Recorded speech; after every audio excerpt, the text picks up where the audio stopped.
దీపావళి ఈ పేరు వినగానే మనకు గుర్తుకొచ్చేవి లక్షలాది దీపాల వెలుగులు, ఆకాశంలో రంగుల హరివిల్లులు, నోరూరించే పిండి వంటల సువాసనలు, కుటుంబ సభ్యుల నవ్వులు. ఇది చీకటిపై వెలుగు సాధించిన విజయానికి ప్రతీక. శ్రీరాముడు అయోధ్యకు తిరిగి వచ్చిన శుభ సందర్భం, నరకాసురు వధ జరిగిన రోజు. ఇలా ఎన్నో పౌరాణిక కథలు మనందరిలో స్ఫూర్తిని నింపుతాయి. కానీ ఒక్క క్షణం ఆలోచించండి, మన పూర్వీకులు కేవలం కథల ఆధారంగానే ఈ పండుగను రూపొందించారా, లేక మనం పాటించే ప్రతి సంప్రదాయం వెనుక లోతైన శాస్త్రీయ కారణం ఇంకేమైనా ఉందా?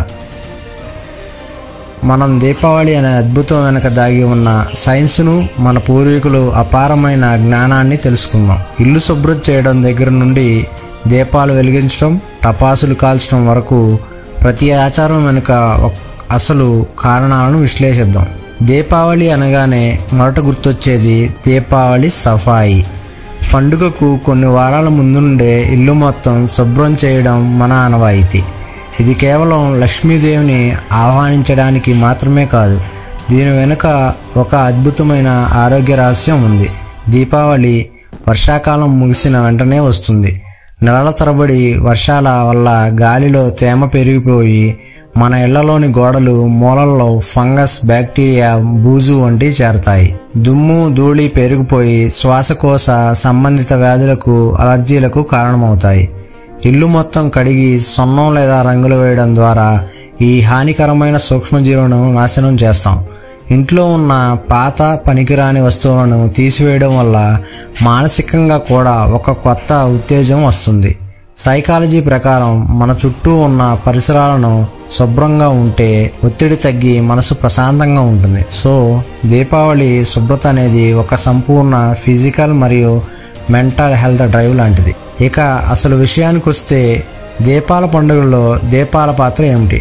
వర్షాకాలం తర్వాత దోమలు, కీటకాలు విపరీతంగా వృద్ధి చెంది డెంగ్యూ మరియు మలేరియా వంటి రోగాలను వ్యాపింపజేస్తాయి. ఈ సమస్యకు మన పూర్వీకులు కనుగొన్న పరిష్కారమే దీపాలు వెలిగించడం.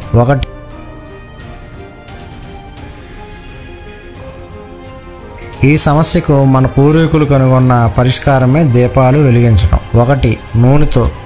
పాతకాలంలో దీపాలను వెలిగించడానికి ఎక్కువగా ఆవాల నూనె, నువ్వుల నూనె మరియు ఆముదం వాడేవారు.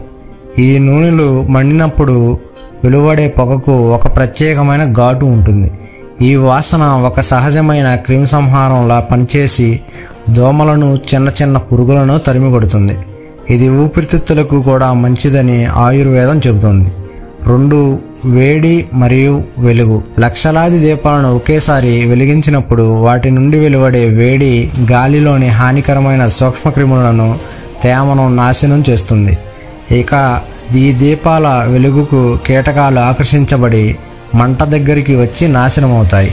ఇది ఒక రకంగా చెప్పాలంటే మన ఇళ్ల చుట్టూ ఒక రక్షణ కవచంలా పనిచేస్తుంది. 3 మానసిక ఆరోగ్యం. దీపావళి వచ్చేసరికి రోజులు చిన్నవిగా, రాత్రులు పెద్దవిగా అవుతాయి. సూర్యరశ్మి తక్కువగా ఉండటం వల్ల కొందరిలో మానసిక చురుకుదనం తగ్గుతుంది. లక్షలాది దీపాల వెలుగుకు మెదడుపై సానుకూల ప్రభావం చూసి మనలో కొత్త ఉత్సాహాన్ని, ఆనందాన్ని నింపుతుంది. ఆధునిక కాలంలో టపాసులు అంటే కాలుష్యానికి మారుపేరుగా మారాయి. కానీ కొన్ని వందల సంవత్సరాల క్రితం మన పూర్వీకులు టపాసులను కాల్చడం వెనుక ఉద్దేశం వేరు. అప్పటి టపాసులలో ప్రమాదకరమైన రసాయనాలు ఉండేవి కావు. వాటిని ప్రధానంగా శబ్దం కోసం, కొద్దిపాటి పొగ కోసం కాల్చేవారు. దాని వెనక ఉన్న తర్కం ఇదే. వర్షాకాలం తర్వాత పొలాల్లో పంట చేతికి వస్తుంది. అదే సమయంలో పురుగులు, పాములు, ఎలుకలు వంటివి వాటి నివాసాల నుండి బయటకు వచ్చి పంటను నాశనం చేస్తాయి. ఈ టపాసులు పెద్ద శబ్దానికి ఆ జీవులు భయపడి దూరంగా పారిపోతాయి.